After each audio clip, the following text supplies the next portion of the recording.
بسم اللہ الرحمن الرحیم. اب یہ سورہ بقرہ شروع ہو رہی ہے. سورۃ البقرہ جو 286 آیات پر مشتمل ہے، تقریباً 2.5 پاروں پر پھیلی ہوئی ہے.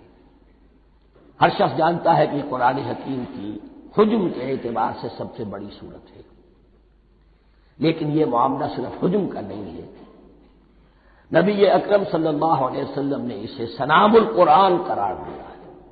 آپ نے فرمایا لکل شیء سنام، ہر چیز کی ایک چوٹی ہوتی ہے، جیسے اونٹ کا کوہان ہوتا ہے. وسلام القرآن البقرہ، سلام القرآن، قرآن کی چوٹی جو ہے وہ سورۃ البقرہ ہے. یہ نوٹ کر لیجئے جو میں نے کل آپ کو جو مختلف مکی اور مدنی صورتوں کے گروپوں کے بارے میں بتایا تھا کہ یہاں سے اب پہلی منزل بھی شروع ہو رہی ہے اور پہلا گروپ بھی شروع ہو رہا ہے، اور اس کے ساتھ جو اگلی صورت آئے گی وہ اس کا جوڑا ہے، سورہ آل عمران، جس کی سب سے نمایاں علامت یہ نوٹ کیجیے، یہ بھی الف لام میم سے شروع ہوئی، اگلی بھی الف لام میم سے شروع ہوگی. اس کے بعد 2 صورتیں مدنی اور ہیں، لیکن ان دونوں میں نہ حروف مقطعات ہے نہ کوئی اور تمہیدی کلام ہے، براہ راست خطاب. سورہ نساء میں یا ایھا الناس اور سورہ مائدہ میں یا ایھا الذین آمنوا، کوئی تمہیدی بات نہیں، کوئی حروف مقطعات نہیں، براہ راست خطاب. وہ ایک جوڑا ہے سورہ نساء اور سورہ مائدہ، اور یہ ایک جوڑا ہے سورہ بقرہ اور سورہ آل عمران. سورہ بقرہ اور سورہ آل عمران کو نبی اکرم صلی اللہ علیہ وسلم نے الزہراوین بھی قرار دیا ہے. زہرا کہتے ہیں بڑی روشن چیز کو. یہ حضرت فاطمہ رضی اللہ تعالی عنہا کے نام کے ساتھ آتا ہے، فاطمہ الزہراء. تو زہرا بہت روشن، دمکتی ہوئی شے. الزہراوین، یہ 2 نہایت دمکتی ہوئی صورتیں ہیں جو قیامت کے دن 2 بدلیوں کی شکل میں ظاہر ہوں گی، حضور نے فرمایا، اور جو لوگ ان صورتوں سے محبت کرتے تھے ان پر سایہ کریں. اللہم ربنا اجعلنا منہم، ہمیں اللہ تعالیٰ ان میں شامل فرما دے. اس سورہ مبارکہ کو 2 حصوں میں تقسیم سمجھیے. ویسے تو یہ کہ رکوع آئیں گے، پارے بھی بدلیں گے اس میں، لیکن حصے 2 ہیں. پہلے حصے میں اصل روئے سخن سابقہ امت مسلمہ سے ہے، یہود سے، بنی اسرائیل سے. دوسرے حصے میں اصل خطاب موجودہ امت مسلمہ سے ہے، امت محمد سے صلی اللہ علیہ وسلم. پہلے حصے میں 18 رکوع ہیں لیکن آیات 152 ہیں. دوسرے حصے میں 22 رکوع ہیں لیکن آیات 134 ہیں. گویا کہ اس سے آپ کو توازن نظر آئے گا کہ اگرچہ ادھر رکوعوں کی تعداد کم ہے 18 لیکن آیات کی تعداد زیادہ ہے 152. دوسرے حصے میں رکوعوں کی تعداد زیادہ ہے 22 لیکن آیات کی تعداد 134. اسی لیے اس کا ایک نام میں نے تجویز کیا ہے، وہ اس لیے تاکہ کچھ حقائق آپ کے ذہنوں میں ان ناموں کے حوالے سے بھی انشاءاللہ محفوظ ہو جائیں گے. سورۃ الامتین، 2 امتوں کی سورت، اس لیے کہ تقریباً نصف اس کی ساری بحث جو ہے، مرکزی بحث، وہ سابقہ امت مسلمہ بنی اسرائیل، اور دوسرا نصف اس میں سارا خطاب وہ ہے موجودہ امت مسلمہ یعنی امت محمد صلی اللہ علیہ وسلم.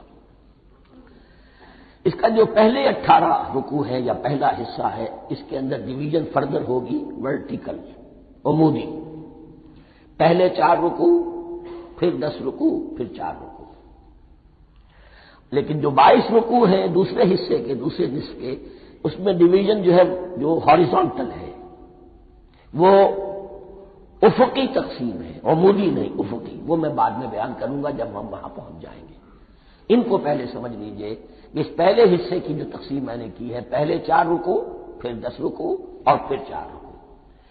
پہلے 4 رکوع یوں سمجھیے کہ پورے قرآن مجید کے لیے اس کی حکمت اور فلسفے کا جو حصہ مکی قرآن میں بیان ہو چکا تھا اس کا خلاصہ ہے.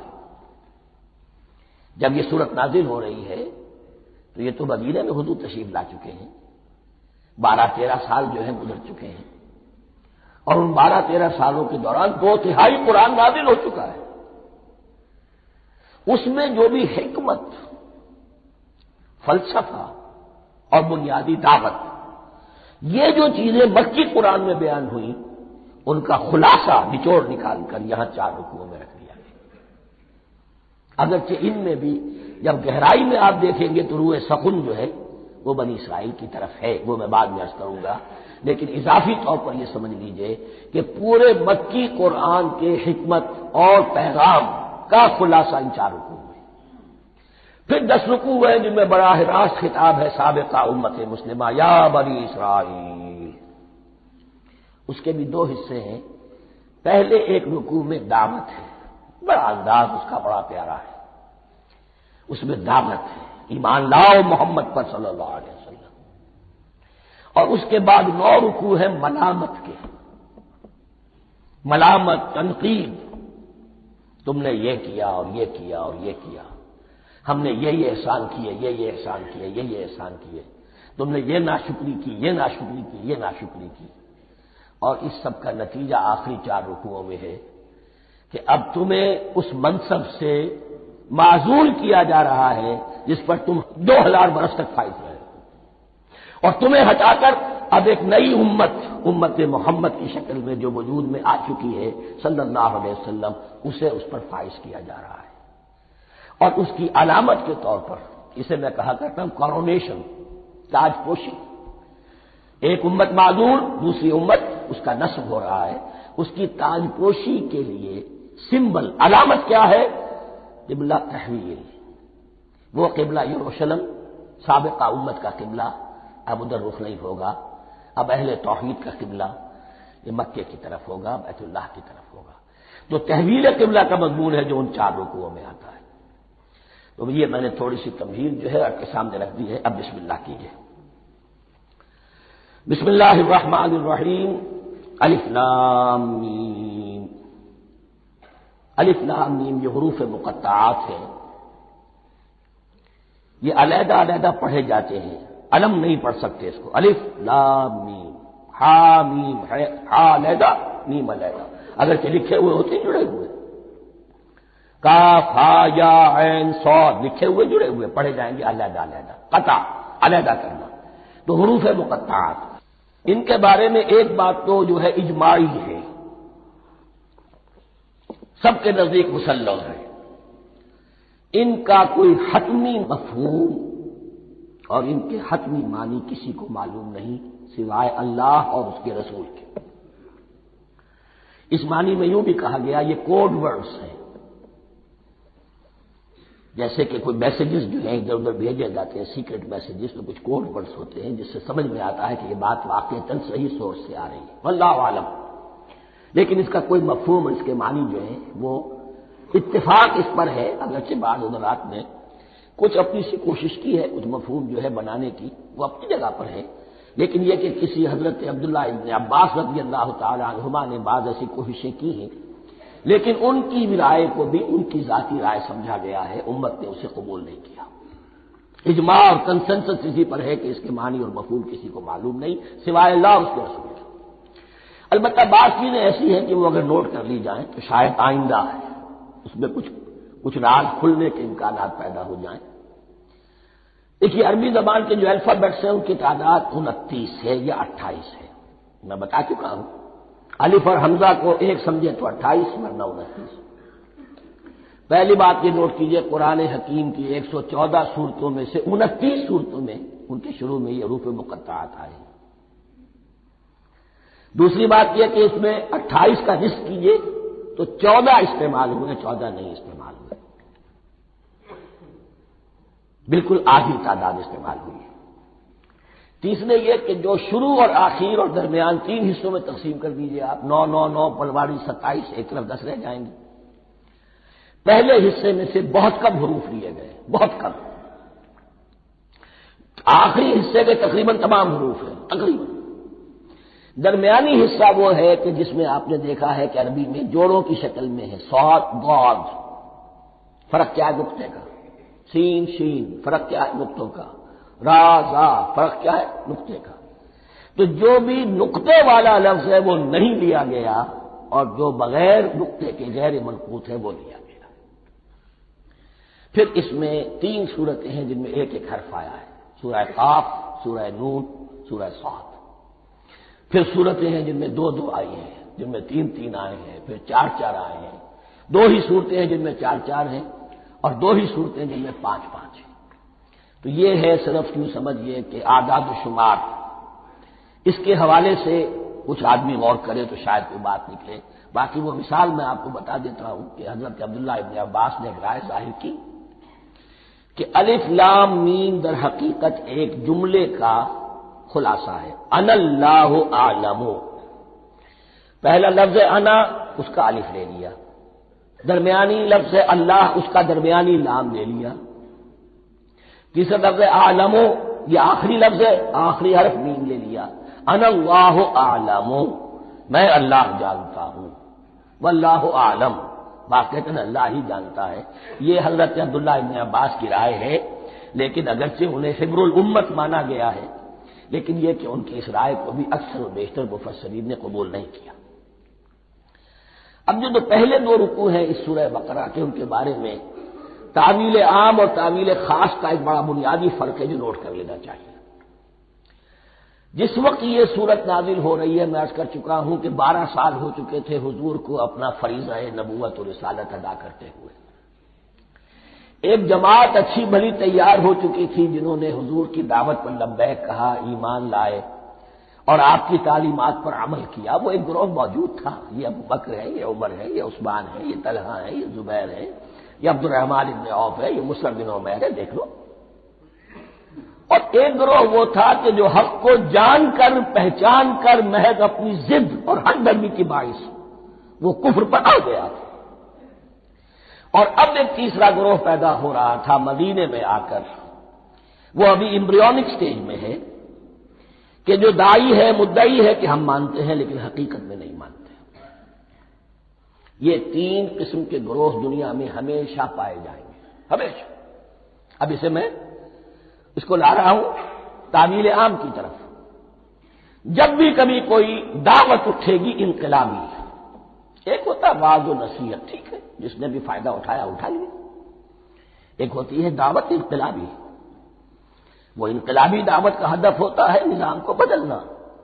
نظام بدلتا ہے تو ظاہر بات ہے کہ جو لوگ اس نظام میں جن کے ویسٹڈ انٹرسٹ ہیں اور جن کو پریولیجز حاصل ہیں، جن کے مفادات ہیں، وہ تو لازماً اپنے نظام کا تحفظ کریں گے، ٹکراؤ ہوگا، تصادم ہوگا، تصادم میں جانی نقصان بھی ہوگا، مالی نقصان بھی ہوگا۔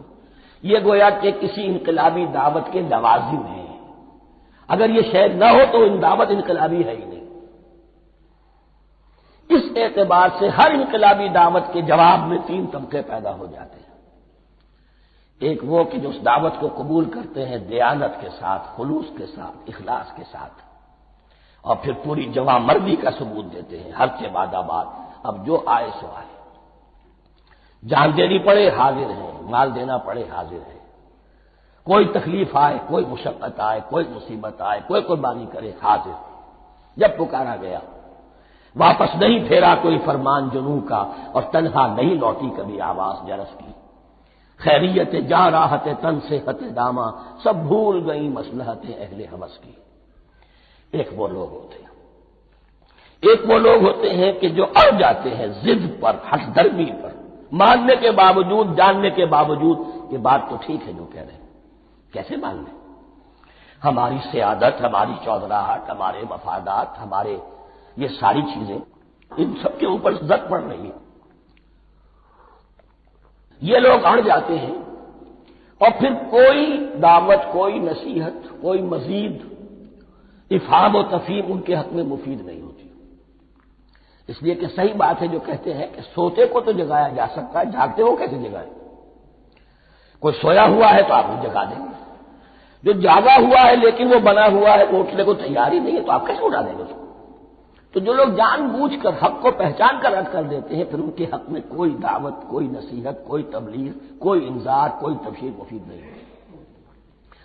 تیسرا درجہ ایسے لوگوں کا ہوتا ہے جو یا تو شروع میں آتے ہی شرارت کے ارادے سے، کوئی مصلحت ہے جس کی وجہ سے اس دعوت کو قبول کر لیا، کوئی ذاتی منفعت ہے جس کے لیے قبول کر لیا، یا یہ کہ شروع میں تو اخلاص کے ساتھ آتے ہیں لیکن جب قربانی دینے کا وقت آتا ہے تو ان کے اندر سیرت و کردار کی وہ مضبوطی نہیں ہوتی کہ ہر سے بعد آباد، یہ نہیں ہوتی، وہ پھر ڈگمگاتے رہتے ہیں، کبھی کچھ چلے پھر کہیں چھٹک کر رہ گئے، پھر کہیں کچھ چلے پھر چھٹک کر رہ گئے۔ یہ تیسرا طبقہ ہے کہ جو کہتا ہے دعوی مدعی ہے کہ ہم نے مانا ہے، قبول کیا ہے، بات ٹھیک ہے، کچھ تھوڑا بہت چلتے بھی، لیکن جہاں مشکل آئی چھٹک کر کھڑے ہو گئے، اوندھے منہ گر پڑے۔ یہ تیسرا طبقہ ہے۔ اس کے لیے لفظ ہمارے ہاں منافقین بھی ہے، لیکن اس رکوع میں آ کر ابھی ان 4 رکوعوں میں نہیں بلکہ سورہ بقرہ میں مکمل میں بھی کہیں نفاق کا لفظ نہیں آیا ہے، اس لیے کہ اسے مرض سے تعبیر کیا گیا ہے۔ یہ مرض ہے ایک، اور اس مرض کے ذریعے سے لوگوں کے اندر جو ہے وہ ایک نفاق کا بیج پڑ رہا ہے، جو ظاہر ہوگا تو منافقت پوری کی پوری کھل کر سامنے آ جائے گی۔ روگ ہے انسانی شخصیت کا، اس حوالے سے وہ تیسری، اور یہ چونکہ اہم ترین حصہ تھا اور یہ مرض اب شروع ہو رہا تھا، مدینے میں، مکے میں نہیں تھا، لہذا زیادہ تفصیل سے اس کے بارے میں گفتگو ہوئی۔ اعوذ باللہ من الشیطان الرجیم، بسم اللہ الرحمن الرحیم، الف لام میم ذالک الکتاب لا ریب فیہ، صدق اللہ العظیم۔ الف لام میم حروف مقطعات ہیں جن کے بارے میں عرض کر چکا ہوں۔ ذالک الکتاب لا ریب فیہ، یہ وہ کتاب ہے اس میں کوئی شک نہیں۔ الکتاب اس لیے کہا گیا ہے کہ قرآن مجید کی پیشین اور خوشخبریاں سابقہ کتابوں میں موجود تھیں، اور کیونکہ اس سورہ مبارکہ میں اصل خطاب کا رخ جو ہے وہ ہے سابقہ امت مسلمہ کی طرف، تو ذالک کتاب نہیں کہا گیا، ذالک کتاب لا ریب فیہ نہیں، ذالک الکتاب یہ وہ کتاب ہے، کتاب موعود ہے جس کی پیشن گوئیاں تورات اور انجیل میں موجود تھی۔ لا ریب فیہ، اس میں کوئی شک نہیں، حرف اورا ریب نئے، تبدیل نئے، یہی الفاظ آئے ہیں سورہ سجدہ کے شروع میں بھی، الف لام میم تنزیل الکتاب لا ریب فیہ رب العالمین، لا ریب فیہ من رب العالمین، فیہ ھدی للمتقین، فیہ دونوں طرف مل سکتا ہے، لا ریب فیہ اسے معانقہ کہتے ہیں، لا ریب فیہ پڑھیں گے تو ھدی سے شروع کر دیں گے، لا ریب پر ختم کر دیں گے تو فیہ ھدی للمتقین، یہ دونوں معنی درست ہوں گے۔ آپ کو مل جائے گا جو قرآن شریف لے کر بیٹھے ہوئے ہیں کہ حاشیے میں معانقہ نمبر 1 لکھا ہوا ہے، معانقہ عند المتاخرین۔ ھدی للمتقین یہ ہدایت ہے، رہنمائی ہے اہل تقویٰ جو بچنا چاہیں۔ تقویٰ کا اصل مفہوم سمجھ لیجئے، بقا یقین، کسی کو بچانا، تقویٰ خود بچنا۔ جن لوگوں کے اندر فطرت سلیمہ ہوتی ہے ان میں اخلاقی حس موجود ہوتی ہے، وہ بری چیز سے بچنا چاہتے ہیں، بھلی کو حاصل کرنا چاہتے ہیں، وہ لوگ ہیں کہ جو گویا کہ اس قرآن کا اصل مخاطب ہے، وہی اس سے استفادہ کر سکیں گے۔ الذین یؤمنون بالغیب، اب ان کے کچھ اوصاف، یہ اصل میں بہت زیادہ واضح ہوتا ہے تعویل خاص کے اعتبار سے کہ دیکھ لو درخت کو اپنے پھل سے پہچانتے ہیں، اس قرآن کے پھل موجود ہیں نا، یہ ابو بکر اور عمر اور عثمان اور علی کون ہیں؟ یہ جو مہاجرین آئے ہیں چل کر، مدینے والوں دیکھو یہ کون ہیں، ان کی شخصیتیں کیا ہیں، ان کا کردار کیا ہے، ان کے اوصاف کیا ہے، یہ کس درخت کے پھل ہیں؟ یہ اس بینہ کے پھل ہیں، یہ اس ذکرہ کے پھل ہیں۔ بینہ رسول من اللہ یتلو صحفا مطہرۃ فیہا کتب قیمہ، یہ اس شجرہ مبارکہ کے پھل ہیں، دیکھ لو ان کے کیا شب و روز ہے، الذین یؤمنون بالغیب، جو غیب پر ایمان رکھتے ہیں۔ تعویل عام کے اعتبار سے اس کا بہت اہم مفہوم ہوگا، جو یہ طے کر لے کہ سوائے مادے کی دنیا کے مجھے اس سے آگے جانا ہی نہیں، unless I can verify۔ آپ کو معلوم ہے کہ میٹیریل جو حقائق ہے وہ تو آپ ویریفائی کر سکتے ہیں، آنکھ سے دیکھ سکتے ہیں، کان سے سن سکتے ہیں، ویریفائڈ ہے۔ جو یہ سمجھ لے گا کہ اس کے بیونڈ کچھ نہیں ہے، اس کے لیے قرآن میں کوئی ہدایت نہیں۔ ہدایت قرآنی کا نقطہ آغاز یہ ہے کہ انسان یہ سمجھ لے کہ جو اصل حقیقت ہے وہ مستور ہے، نگاہوں سے چھپی ہوئی ہے، سامنے جو کچھ نظر آ رہا ہے۔ ایک انگلستان کے بہت بڑے فلسفی کی کتاب کا عنوان ہے appearance and reality, reality and appearance, Bradley کی کتاب۔ اپیئرنس جو کچھ نظر آ رہا ہے یہ حقیقت نہیں، حقیقت اس کے پیچھے ہے۔ اور کنفیوشس کا ایک جملہ ہے جو بہت بڑا حکیم اور فلسفی تھا چین کا، بہت بڑا حکیم اور فلسفی، اور ہو سکتا ہے کہ نبی ہو، واللہ عالم، ہم کہہ نہیں سکتے۔ اس کی تعلیم بڑی اخلاقی تعلیم ہے، اور اس کا جملہ سنیے، یہ یؤمنون بالغیب کی اس سے زیادہ صحیح تصریح ممکن نہیں ہے۔ There are certain things, there's nothing more real than what cannot be seen. And there's nothing more certain than what cannot be heard. وہ حقائق جو آنکھوں سے نہیں دیکھے جا سکتے اور کانوں سے نہیں سنے جا سکتے، ان سے زیادہ یقینی اور واقعی حقائق اور کوئی نہیں۔ There's nothing more real than what cannot be seen. And there's nothing more certain than what cannot be heard. الذین یؤمنون بالغیب ویقیمون الصلاۃ، نماز قائم کرتے ہیں، ومما رزقناہم ينفقون، اور جو کچھ ہم نے انہیں دیا ہے اس میں سے خرچ کرتے ہیں، خیر میں، بھلائی میں، نیکی میں، ابنائے نو کی حاجات کو رفع کرنے میں، لوگوں کی تکلیفیں دور کرنے میں، خود اللہ کے لیے، اللہ کی رضا جوئی کے لیے، اللہ کو قرض حسنہ دیتے ہوئے۔ والذین یؤمنون بما انزل الیک وما انزل من قبلک، اور وہ کہ جو ایمان رکھتے ہیں اس پر بھی جو آپ پر نازل کیا گیا ہے محمد صلی اللہ علیہ وسلم، اور اس پر بھی کہ جو آپ سے پہلے نازل کیا گیا۔ یہ بہت اہم الفاظ ہیں، اس لیے کہ عام طور پر آج کل ہمارے ہاں یہ خیال پھیلا ہوا ہے کہ یہ تورات اور انجیل کے پڑھنے کا کوئی فائدہ نہیں، کوئی ضرورت نہیں، کوئی ضرورت نہیں کی حد تک تو شاید بات صحیح ہو، لیکن کوئی فائدہ نہیں، یہ بالکل غلط ہے۔ یہ ابتدا ہے قرآن کی، اور کس قدر اہتمام کے ساتھ کہا جا رہا ہے، ایمان صرف قرآن پر نہیں، اس پر بھی کہ جو اس سے پہلے نازل کیا گیا۔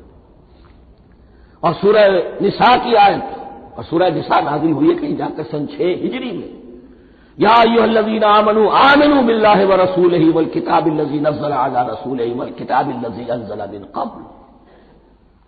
تو اس سے ایمان جو ہے تورات پر اور انجیل پر اور زبور پر اور صحف ابراہیم پر، اجمالی ایمان کی جو اہمیت ہے اس کو اچھی طرح سمجھ لیجیے۔ البتہ یہ ہے کہ چونکہ ہم سمجھتے ہیں اور جانتے ہیں کہ ان کتابوں میں تحریف ہو گئی ہے، لہذا ان کتابوں کی کوئی شے قرآن پر حجت نہیں ہوگی، جو چیز قرآن سے ٹکرائے گی ہم اس کو رد کر دیں گے، ان کتابوں کی کسی شے کو دلیل کے طور پر نہیں لائیں گے۔ لیکن جہاں قرآن مجید کی کسی بات کی نفی نہ ہو رہی ہو تو بہت سے حقائق ہمیں ان کتابوں ہی سے ملتے ہیں۔ انبیاء کے مابین جو زمانی ترتیب ہے، کرونالوجیکل آرڈر جو ہے، وہ تو ہمیں تورات سے ملتا ہے، قرآن میں تو نہیں۔ قرآن میں کبھی حضرت نوح کا ذکر بعد میں ہے، حضرت موسیٰ کا پہلے، وہاں تو کسی اور پہلو سے ترتیب آتی ہے، لیکن وہاں ہمیں تاریخ ملتی ہے ابراہیم کی، اسحاق کی، یعقوب کی، انبیاء بنی اسرائیل کی، موسیٰ کی، عیسیٰ کی، یہ ساری چیزیں۔ تو اس کی اہمیت جو ہے اس کو سمجھ لیجئے۔ والذین یؤمنون بما انزل الیک وما انزل من قبلک وبالآخرۃ هم یوقنون، آخرت پر وہ یقین رکھتے ہیں۔ نوٹ کرنے والی بات کیا ہے کہ باقی سب چیزوں کے لیے لفظ ایمان آیا، آخرت کے لیے ایقان کیوں؟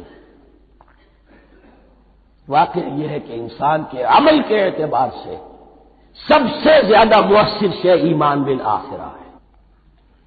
ایمان بالآخرہ ہے تو عمل سیدھا رہے گا کہ ہاں مجھے جواب دہی کرنی ہے، جانا ہے، اٹھنا ہے، اللہ کے حضور حاضری ہے۔ اگر یہ یقین ہے تو عمل صحیح ہوگا۔ اس میں کمی ہو گئی تو توحید جو ہے وہ بھی بس ایک عقیدہ، ایک ڈوگما بن کے رہ جائے گی۔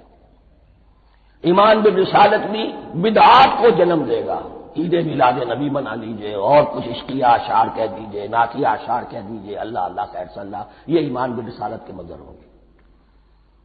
عمل انسان کا درست ہوتا ہے آخرت کے یقین کے ساتھ۔ وبالآخرۃ ہم یوقنون، آخرت پر انہی کا یقین ہے، انہی کا یقین ہے۔ یہ حصر بھی ہے اس اعتبار سے کہ یہودی میں مدعی تھے کہ ہم آخرت پر یقین رکھتے ہیں، یہاں کنٹراسٹ دکھایا جا رہا ہے آخرت پر یقین رکھنے والے یہ لوگ ہیں، اور تعویل خاص کے اعتبار سے وہ لوگ موجود ہیں تمہاری نگاہوں کے سامنے۔ 13 برس کی محنت کی کمائی محمد الرسول اللہ صلی اللہ علیہ وسلم کی اس کتاب کی، یتلو علیہم آیاتہ ویزکیہم ویعلمہم الکتاب والحکمہ، اس کا جو نتیجہ ہے وہ تمہارے سامنے۔ اولئک علی ھدی من ربہم، یہ وہ لوگ ہیں جو اپنے رب کی طرف سے ہدایت پر ہیں۔ وہ ابتدائی ہدایت بھی ان کے پاس تھی، اور یہ تکمیلی ہدایت بھی، قرآن پر بھی ان کا یقین پورا ہے، اور محمد کا اتباع بھی وہ کر رہے ہیں۔ وَأُولَٰئِكَ هُمُ الْمُفْلِحُونَ، اور یہی وہ لوگ ہیں جو فلاح پانے والے ہیں۔ فلاح کا لفظ بھی قرآن مجید کی بڑی اہم اصطلاح ہے، منزل مراد کو پہنچ جانا، کسی باطنی حقیقت کا عیا ہو جانا۔ اسی لیے اس پر پھر گفتگو انشاءاللہ ہوگی سورہ مومنون کے شروع میں، لیکن یہ کہ فلاح پانے والے، کامیاب ہونے والے اصل میں یہی لوگ ہیں۔ تو گویا کہ تعویل خاص میں صحابہ کرام کی طرف اشارہ ہو گیا، تعویل عام میں ہر شخص کو بتا دیا گیا اگر قرآن کی ہدایت سے مستفید ہونا ہے تو یہ اوصاف اپنے اندر پیدا کرو۔ اب دوسرا گروہ، ان الذین کفروا سواء علیہم انذرتہم ام لم تنذرہم لا یؤمنون، یقیناً جن لوگوں نے کفر کیا، اور یہاں مراد کیا ہے؟ جو کفر پر اڑ گئے۔ اس کو ہم تعویل عام میں نہیں لے سکتے، اس لیے کہ اگر تو ہم اس کو عام میں لے لیں گے تو اس کے معنی تو یہ ہوں گے جس شخص نے کسی وقت کفر کیا اب وہ ہدایت پر آ ہی نہیں سکتا، نہیں، یہ بات نہیں ہے۔ کوئی کفر میں ہے، وہ غالطے کی بنا پر ہے، عدم توجہی کی بنا پر ہے، حق اس پر واضح نہیں ہوا ہے اس لیے ہے، تو آپ اسے سمجھائیں گے، انذار و تبشیر سے اسے فائدہ ہو جائے گا، واعظ و نصیحت سے اسے فائدہ ہو جائے گا۔ ایک وہ ہے کہ جو حق کو سمجھ کر، پہچان کر اور پھر اڑ گئے، ضد کی وجہ سے، ہر دھرمی کی وجہ سے، تعصب کی وجہ سے، تکبر کی وجہ سے، حسد کی وجہ سے۔ ان الذین کفروا، ایسے لوگوں کا معاملہ کیا ہے؟ سواء علیہم انذرتہم ام لم تنذرہم لا یؤمنون، برابر ہے ان کے لیے، خواہ آپ انہیں سمجھائیں خواہ نہ سمجھائیں، ڈرائیں نہ ڈرائیں، انذار فرمائیں نہ کریں، لا یؤمنون، وہ ایمان لانے والے نہیں۔ وہی بات جو میں نے کہی تھی کہ سوتے کو جگایا جا سکتا ہے، جاگتے کو کیسے جگائیں؟ ختم اللہ علی قلوبہم وعلی سمعہم وعلی ابصارہم غشاوہ، ان کے دلوں پر اللہ نے مہر کر دی ہے۔ کیوں کر دی ہے؟ یہ ابتداء مہر نہیں ہوئی، جب حق کو پہچان کر انہوں نے رد کر دیا، اس کی پاداش میں، اس کی سزا کے طور پر۔ ختم اللہ علی قلوبہم، اللہ نے ان کے دلوں پر مہر کر دی ہے، وعلی سمعہم، اور ان کی سماعت پر بھی، وعلی ابصارہم غشاوہ، اور ان کی آنکھوں کے سامنے پردہ پڑ چکا ہے۔ یہ مضمون سورہ یاسین کے شروع میں پھر آئے گا بہت شر و بست کے ساتھ۔ وَلَهُمْ عَذَابٌ عَظِيمٌ، اور ان کے لیے تو اب بہت بڑا عذاب ہے۔ یہ دوسرا گروہ ہو گیا، ایک رکوع میں دو کو سمیٹ لیا گیا، کل ابھی 7 آیتیں ہوئی ہیں۔ ایک وہ گروہ جس نے قرآن مجید کی دعوت سے صحیح صحیح استفادہ کیا، ان میں طلب ہدایت کا مادہ موجود تھا، ان کی فطرتیں سلیم تھیں، ان کے سامنے دعوت آئی، قبول کی، اور قرآن کے بتائے ہوئے راستے پر چلے، وہ گلے سرسبد ہیں، وہ شجرہ قرآنی کے نہایت مبارک اور مقدس، وہ اس کے پھل ہیں۔ ایک گروہ وہ ہے جس نے حق کو پہچانا لیکن اس کو رد کر دیا اپنے تعصب یا ہر درمی کی وجہ سے۔ ان کا ذکر آ گیا بہت اختصار کے ساتھ، اس لیے کہ ان کا ذکر آپ کو بہت تفصیل سے مکی صورتوں میں ملے گا۔ اب آیا تیسرا گروہ، وَمِنَ النَّاسِ، اور لوگوں میں کچھ ایسے بھی ہیں، مَن يَقُولُ آمَنَّا بِاللَّهِ وَبِالْيَوْمِ الْآخِرِ وَمَا هُم بِمُؤْمِنِينَ، جو کہتے تو یہ ہے کہ ہم ایمان رکھتے ہیں اللہ پر بھی اور یوم آخر پر بھی، مگر وہ حقیقت میں مومن نہیں ہے۔ یہاں ایک بات سمجھ لیجئے، اکثر اور بیشتر مفسرین نے اس تیسری کیٹیگری کے بارے میں یہی رائے قائم کی ہے کہ یہ منافقین مذکور ہیں یہاں، اگرچہ لفظ منافق یا لفظ نفاق نہیں آیا یہاں، لیکن مولانا نیاصر اصلاحی صاحب نے ایک رائے ظاہر کی ہے جو بڑی قیمتی ہے، وہ یہ کہ یہاں ایک کردار کا نقشہ کھینچ دیا گیا ہے، غور کرنے والے غور کر لیں، دیکھ لیں، جس پر بھی وہ چسپاں ہو جائے۔ اور بالفعل جب یہ آیات نازل ہو رہی تھی تو دو طبقات پر یہ کردار نگاری جو ہے، یہ جو شخصیت کا ہیولہ کھینچا جا رہا ہے، وہ دو کے اوپر راست آ رہا تھا۔ ایک علماء یہود، وہ بھی کہتے تھے کہ ٹھیک ہے محمد جو کہہ رہے ہیں ہم بھی اللہ کو مانتے ہیں، آخرت کو بھی مانتے ہیں، اسی لیے یہاں رسالت کا ذکر نہیں ہے۔ بھئی ہم محمد ہی کو نہیں مانتے نا صلی اللہ علیہ وسلم، باقی اگر 1.25 نبی آئے ہیں تو باقی 1.25 کو تو ہم مانتے ہیں، ایک محمد کو نہیں مانا، ایک عیسیٰ کو نہیں مانا، بس تو ہمیں بھی مانا جانا چاہیے کہ ہم بھی مسلمان ہیں۔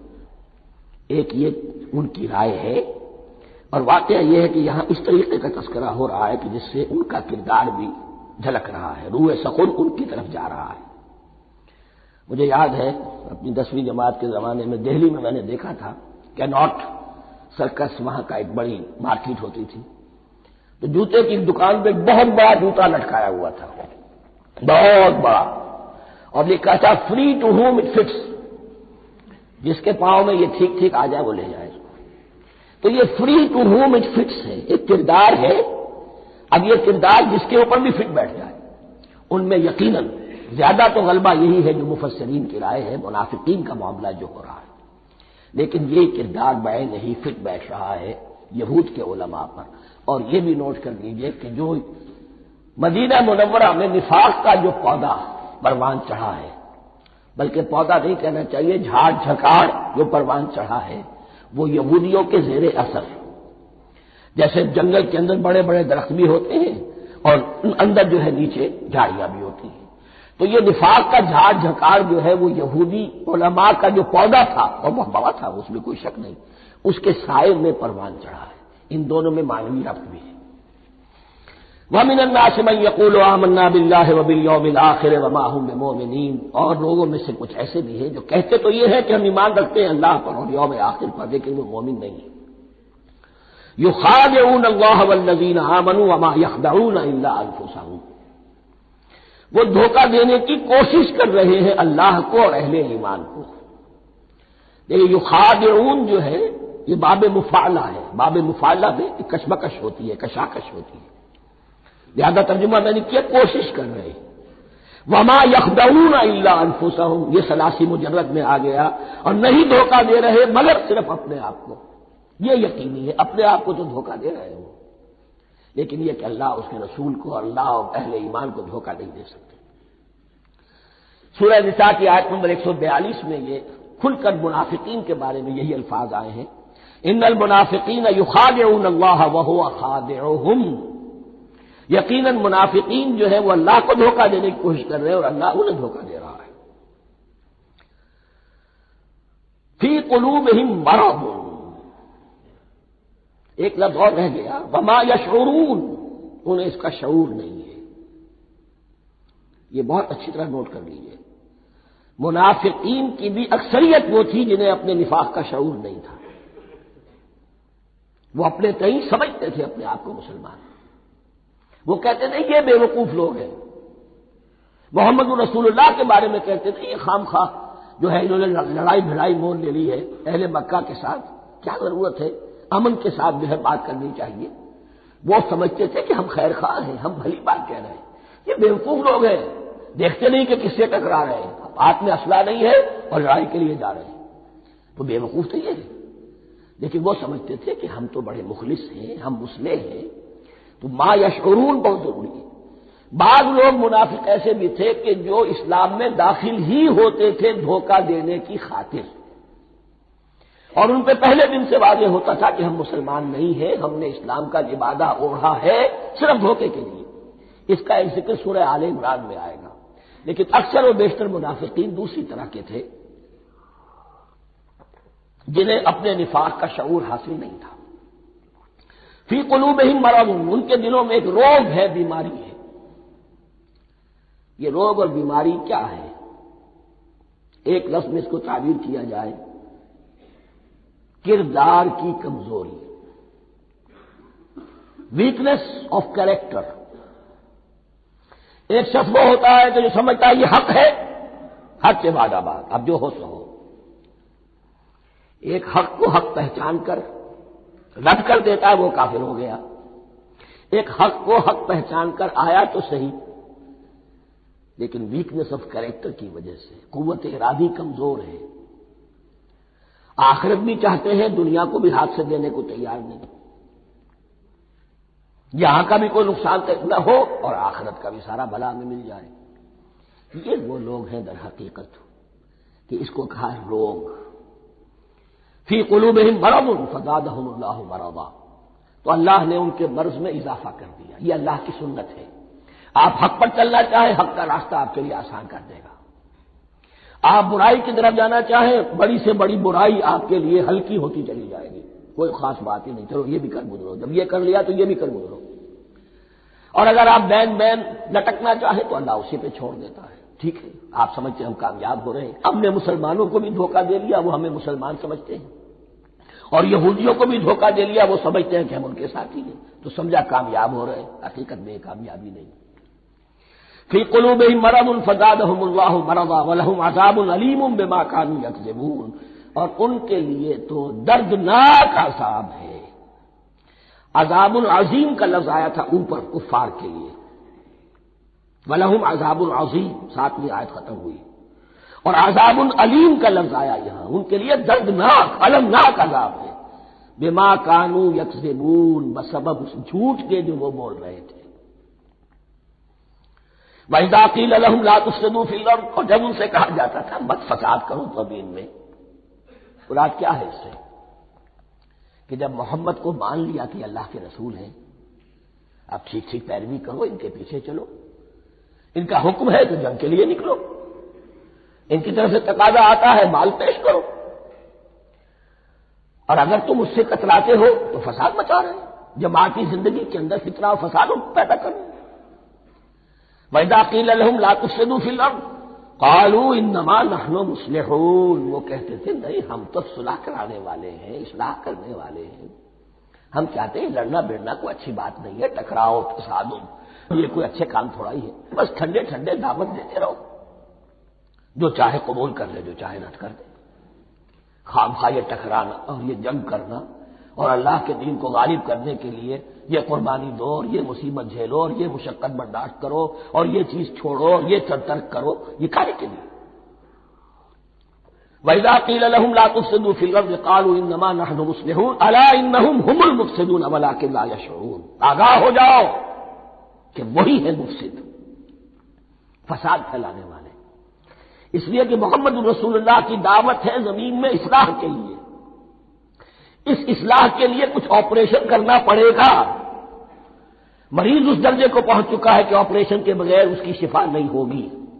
اب اگر تم اس کے راستے میں رکاوٹ بنتے ہو تو در حقیقت تم فساد مچا رہے ہو، لیکن تمہیں اس کا شعور نہیں. الا انہم هم المفسدون ولکن لا یشعرون. پھر دیکھیے نوٹ کیجیے، شعور نہیں ہے. شعوری نفاق اور شے ہے، غیر شعوری نفاق ہے جس کا یہ سارا تذکرہ ہو رہا ہے. وَإِذَا قِيلَ لَهُمْ آمِنُوا كَمَا آمَنَ النَّاسُ، اور جب ان سے کہا جاتا ہے ایمان لاؤ جیسے دوسرے لوگ ایمان لائے. آخر دیکھو دوسرے یہ اہل ایمان ہیں، جب بلاوا آتا ہے فوراً لبیک حاضر ہوتے، جو بھی ہو. یہ تم جو ہے آخر تم نے اور بھی اختیار کی. وَإِذَا قِيلَ لَهُمْ آمِنُوا كَمَا آمَنَ النَّاسُ قَالُوا أَنُؤْمِنُ كَمَا آمَنَ السُّفَهَاءُ. وہ کہتے ہیں کہ کیا ہم ایمان لائے جیسے یہ بے وقوف لوگ ایمان لائے. انہیں تو اپنے نفع کی فکر، نہ نقصان کی فکر، نہ خطرات کا کوئی خیال، نہ اندیشوں کا کوئی گمان. جان جائے، مال جائے، اولاد کو چھوڑ دیں، گھر بار چھوڑ کے آ گئے ہیں. ان سے بڑے بے وقوف کون ہوں گے؟ بال بچے چھوڑ آئے ہیں کفار مکہ کے رحم و کرم پر، سرداران قریش جو چاہے ان کے ساتھ کریں. تو یہ تو بے وقوف لوگ ہیں. آج کل آپ کہتے ہیں ایسے لوگوں کو فینیٹکس ہیں. یہ فینیٹکس ہے. دیکھ بھال کر چلنا چاہیے، دائیں بائیں دیکھ کر چلنا چاہیے، نفع نقصان کا خیال کر کے چلنا چاہیے. چاہے حق ہے ٹھیک ہے، لیکن بہرحال اپنی مصلحتوں کو بھی اور اپنی اہل و عیال کی مصلحتوں کو بھی دیکھنا چاہیے. یہ لوگ تو معلوم ہوتا ہے کہ بالکل دیوانے ہو گئے، فینیٹکس ہو گئے۔ وَإِذَا قِيلَ لَهُمْ آمِنُوا كَمَا آمَنَ النَّاسُ قَالُوا أَنُؤْمِنُ كَمَا آمَنَ السُّفَهَاءُ أَلَا إِنَّهُمْ هُمُ السُّفَهَاءُ وَلَٰكِن لَّا يَعْلَمُونَ، آگاہ ہو جاؤ کہ وہی بے وقوف ہیں لیکن انہیں علم نہیں ہے۔ وہ صادق الایمان جو ایمان کی ہر تقاضے کو پورا کرنے کے لیے ہر وقت حاضر ہے، ان سے بڑا عقل مند کوئی نہیں، ان سے بڑا سمجھدار کوئی نہیں۔ انہوں نے یہ جان لیا ہے کہ اصل زندگی آخرت کی زندگی ہے، یہ نہیں ہے، یہ تو عارضی ہے، کل نہیں آج ختم ہو جائے، آج نہیں ابھی ختم ہو جائے، کیا فرق پڑے گا؟ جانا تو ہے، اب نہیں تو کل، کل نہیں تو پرسوں، جانا تو ہے۔ تو عقل تو ان کے اندر ہے۔ الا انہم هم السفہاء ولکن لا یعلمون واذا لقوا الذین آمنوا قالوا آمنا، اور جب یہ ملتے ہیں ان سے جو اہل ایمان ہیں تو کہتے ہیں ہم بھی ایمان رکھتے ہیں۔ اب یہ ان دونوں پر آئے گا۔ عام جو یہودی تھے وہ بھی کہتے تھے کہ ہم بھی تو آخر اللہ کو مانتے ہیں، آخرت کو مانتے ہیں، اور منافق تو تھے ہی جو رسول کو بھی مانتے تھے۔ وَإِذَا خَلَوْا إِلَىٰ شَيَاطِینِهِمْ، اور جب یہ اپنے شیطانوں کے پاس خلوت میں ہوتے ہیں، اور یہاں شیاطین سے مراد ہیں اہل کتاب یہود کے علماء، ان کے سردار، یا عبداللہ ابن ابی جو منافقین مدینہ کا سردار تھا۔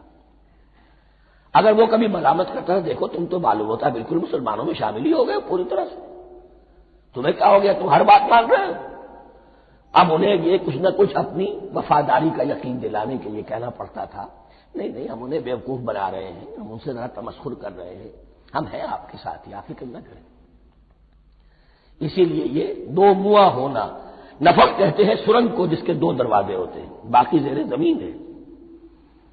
نافقہ گوہ کا بل ہے کہ دو دروازے رکھتا ہے، دو اس کے منہ رکھتا ہے کہ ادھر سے اگر کتا داخل ہو جائے شکار کے لیے تو ادھر سے نکل بھاگے، ادھر سے آئے تو ادھر سے نکل بھاگے۔ تو دو منہ انسان، یہ در حقیقت جس کو پھر سورہ نساء میں کہا گیا لا الہ الا ولا الہ الا، نہ ادھر کے ہیں نہ ادھر کے، مذبذبین بین ذلک، اس کے درمیان مذبذب ہو کر رہ گئے۔ یہ شیطان کا لفظ یہاں سمجھ لیجئے کہ اس کے دو رائے ہیں کہ یہ شطنہ سے بنا ہے یا شات سے بنا ہے، شین الف توئے یا شین طا نون۔ شطنہ کے معنی تباعد، کو بہت دور ہو گیا، دور ہو گیا، شیطان سے مراد جو اللہ کی رحمت سے بہت دور ہو گیا۔ اور شاتا یشیتوں کے معنی ہے احترق غضبا وحسدا، کوئی شخص غصے اور حسد کے اندر جل رہا ہو، وہ شاتا یشیتو ہے۔ اس سے فعلان کے وزن پر، رحمان کے وزن پر، غضبان کے وزن پر شیطان، یعنی وہ کہ جو حسد اور غضب کی آگ میں جل رہا ہے۔ تو یہ ایک تو شیطان وہ ہے کہ جو جنات میں سے ہے، جس کا نام عزازیل تھا پہلے، اب ہم اسے ابلیس کے نام سے جانتے ہیں، وہ ایک شیطان ہے، جنی ہے۔ پھر یہ کہ جو بھی اس کے پیروکار ہیں دنیا میں انسانوں میں سے ہو یا جنات میں سے ہو، وہ بھی شیاطین ہیں۔ اسی طرح اہل کفر، اہل زید کے جو بڑے بڑے سردار ہوتے ہیں ان کو بھی شیطان سے تعبیر کیا گیا۔ وَإِذَا خَلَوْا إِلَىٰ شَيَاطِینِهِمْ قَالُوا إِنَّا مَعَكُمْ، اور جب وہ خلوت میں ہوتے ہیں، علیحدگی میں ہوتے ہیں اپنے شیاطین کے پاس، سرداروں کے پاس، کہتے ہیں ہم تو آپ کے ساتھ ہیں، انما نحن مستہزئون، یہ تو ہم ان مسلمانوں کو بیوقوف بنا رہے ہیں، ان سے استہزاء کر رہے ہیں، تمسخر کر رہے ہیں۔ ہم تمسخر میں کہہ دیتے ہیں کہ ہم بھی آپ کے ساتھ ہیں، آمنا۔ اللہ یستہزئ بہم ویمدہم فی طغیانہم یعمہون، حقیقت کیا ہے کہ اللہ ان کا مذاق اڑا رہا ہے اور ان کو ڈھیل دے رہا ہے کہ وہ اپنے عقل کے اندھے پن میں بڑھتے چلے جائیں۔ اللہ تعالیٰ جیسا میں نے عرض کیا رسی دراز کرتا ہے، کچھ تو غلط راستے پر جانا ہے تو جاؤ بھائی، فوراً تو نہیں پکڑتا، اگر فوراً پکڑ لے تو سیدھا ہو جائے گا، چلتے جائیں، جان جانا چاہتے جاؤ۔ تو ان کو بھی رسی دراز کر رہا ہے اللہ، لیکن یہ کہ اللہ یستہزئ بہم، یہ سمجھتے ہیں کہ مسلمانوں کا مذاق اڑا رہے ہیں، اصل میں مذاق ان کا اڑ رہا ہے اللہ کے نزدیک۔ وَيَمُدُّهُمْ فِي طُغْيَانِهِمْ يَعْمَهُونَ، اب یہاں ذرا نوٹ کر لیجئے، یہ دو لفظ آئیں گے، عین میم اور ہا، امہ ہے کے ساتھ، ایک ہے عین میم اور یا امج، تو عین اور میم تو مشترک ہے یا آخر میں فرق ہوگا، عین میم اور ہا ہوگا، اس کے معنی عقل کا اندھا، دل کا اندھا، آنکھیں تو ہے لیکن دل کا اندھا ہے، عقل کا اندھا ہے. اور عین میم یا جو آنکھوں کا اندھا ہو، عمیٌ اندھے، اعمیٰ اندھا. تو یہاں فرمایا انا معکم انما نحن مستہزئون اللہ یستہزئ بہم ویمدہم فی طغیانہم یعمہون. اللہ ان کو جو ان کی عقل کے اندھے پن میں جو یہ بڑھتے چلے جا رہے ہیں، اللہ بھی ان کی رسی دراز کر رہا ہے تاکہ یہ جہاں تک جانا چاہتے چلے جائیں. اولئک الذین اشتروا الضلالۃ بالہدی، یہ وہ لوگ ہیں کہ جنہوں نے ہدایت کے عوض گمراہی خرید لی ہے. دیکھیے بڑا پیارا انداز ہے یہ. ایک شخص کے سامنے دونوں آپشنز تھے، ایک نے گمراہی کو چھوڑا، ہدایت لے لی، چاہے قیمت دینی پڑی، تکلیفیں اٹھانی پڑی، آزمائشوں میں سے گزرنا پڑا، قربانیاں دینی پڑی، ہدایت لی. اور ایک شخص نے ہدایت دے کر گمراہی لے لی. آسانی تو ہو گئی، فوری تکلیف سے تو بچ گئے. لا الہ الا ولا الہ الا دونوں طرف سے اپنے آپ کو بچا لیا. لیکن حقیقت میں سب سے زیادہ گھاٹے کا سودا یہی ہے. اولئک الذین اشتروا الضلالۃ بالہدی، ہدایت دے کر اور ضلالت خرید لی، فما ربحت تجارتہم، تو ان کی تجارت ان کے حق میں ہرگز مفید نہیں ہوئی. اب یہاں بھی دیکھیے را با اور ہے ہا، ربحا اس کے معنی نفع، صحیح نفع، جائز نفع. را با اور وا ربا وہ سود، وہ بھی اضافہ ہے، وہ بھی بڑھوتری ہے، لیکن وہ حرام ہے. ایک ہے تجارت کے اندر جو نفع ہو جائے وہ ربح ہے. را با اور ہا یہ نفع ہے جو جائز نفع ہے. را با اور وا ربا یہ کیا ہے؟ یہ سود ہے، یہ حرام ہے. را اور با مشترک ہے، آگے ہا آگے اور با اس کا فرق ہے.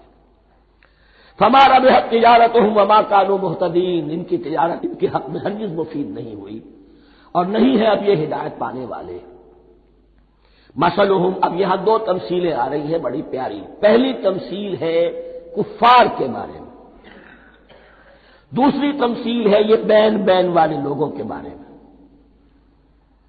پہلوں کے لیے کیا تمثیل ہے؟ مثلہم کمثل الذی استوقد نارا، ان کی مثال اس شخص کی سی ہے جس نے آگ روشن کی.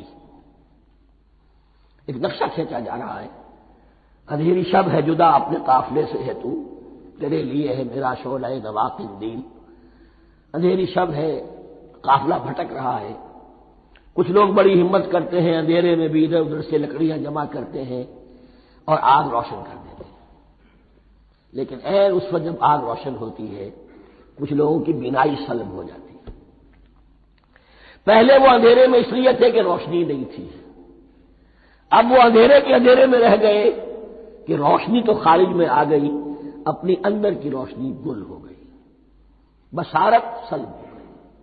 یہ مثال ہے ان کفار کی کہ حضور کی آمد سے پہلے سب بھٹک رہے تھے، کوئی حقیقت واضح نہیں تھی، قافلہ انسانیت بھٹک رہا تھا اندھیری شب میں. محمد رسول اللہ آئے، انہوں نے آگ روشن کر دی، اب راستہ کھل گیا، ہدایت واضح ہو گئی. لیکن کچھ ضد یا تعصب یا تکبر یا حسد کی بنیاد پر کچھ لوگوں کی اندر کی بینائی ظاہر ہو گئی، تو وہ تو ویسے کے ویسے بھٹک رہے ہیں جیسے پہلے اندھیرے میں تھے، ویسے ہی اب اندھیرے میں ہیں. روشنی میں آنے والے تو وہ ہیں، دیکھ لو جن کا ذکر سب سے پہلے ہوا ہے. مثلہم کمثل الذی استوقد نارا، اس شخص کی سی ہے کہ جس نے آگ روشن کی.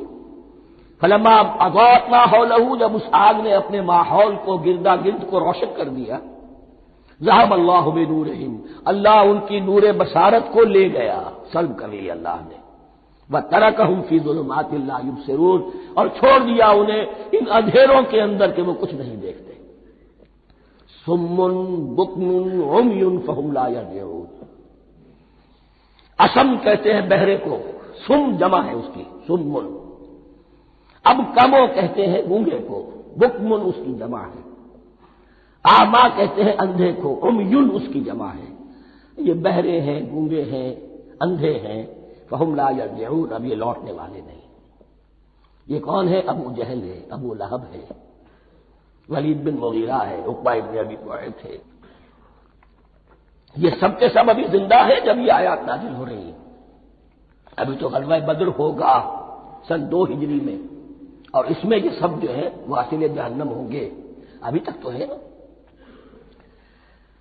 یہ لوگ ہو گئے اس کی مثال، مثلهم كمثل الذي استوقد نارا فلما أضاءت ما حوله ذهب الله بنورهم وتركهم في ظلمات لا يبصرون صم بكم عمي فهم لا يرجعون۔ اب دوسری مثال، او كصيب من السماء، یا بڑی زور کی بارش برس رہی ہے آسمان سے، فيه ظلمات، اس میں اندھیرے بھی ہیں، ورعد، اور گرج ہے، وبرق، اور بجلی چمک رہی ہے، یجعلون اصابعهم فی اذانهم من الصواعق حذر الموت، کچھ لوگ ہیں کہ جو اپنی انگلیاں اپنے کانوں کے اندر ٹھوسے ہوئے ہیں کہ وہ جو کڑک ہے اس سے ان کی جانیں نہ نکل جائیں، موت نہ آ جائے۔ کڑکا ایسا ہے کہ اس کڑکے سے بچنے کے لیے اپنی انگلیاں اپنی کانوں میں ٹھوس رکھی ہیں، حذر الموت، موت کے خوف سے۔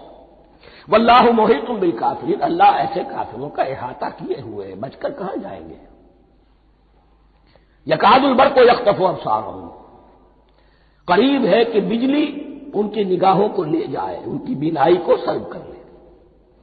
کلما اضاء لهم، لیکن ہوتا کیا ہے، جب ذرا روشنی ہوئی تو چل لیے، مشوا فیہ، بجلی چمکی، کچھ نظر آ گیا دائیں بائیں تو کچھ تھوڑا سا چل لیے۔ وَإِذَا أَظْلَمَ عَلَيْهِمْ، اور جب تاریکی ان پر طاری ہو گئی، قاموا، کھڑے کے کھڑے رہ گئے۔ یہ نقشہ ہے ان کا کہ ایک طرف بارش ہو رہی ہے، قرآن مجید ہے، آسمان سے نازل ہو رہا ہے، یہ ماہ مبارکہ ہے، یہ کتاب مبارک ہے، لیکن یہ کہ اس کے ساتھ کڑکے ہیں، گرج ہے، کفر سے مقابلہ ہے، کفر کی طرف سے دھمکیاں ہیں، اندیشے ہیں، خطرات ہیں، امتحانات ہیں، آزمائشیں ہیں۔